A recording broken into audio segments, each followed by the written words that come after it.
Abra derinliği 10 santtır. 10 sant derinliğindedir. Oldu. Bir daha burada kemer var abla. Bir tane de burada kemer var. Bak. Abi. Gördün. Bir daha burada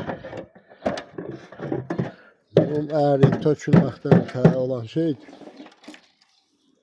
Bak. Mum eriyir. Mum eriyip onun içine tökülür. Bak. Abi.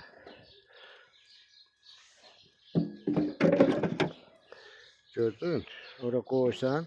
Demiri bura. Bu da belə. Hündürlüyü. 60. Buradan burada 90. 1 metr.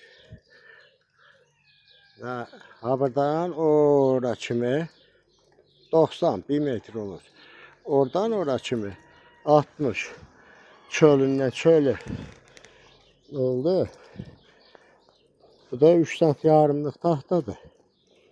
Buranın hündürlüyü də hərdəsə. Buranın hündürlüyü. Bax. Gördün? 50 sant. 50 sant da hündürlüyüdür. Ya budur. Forması da budur. Özü de budur. Duruşu da. Ha.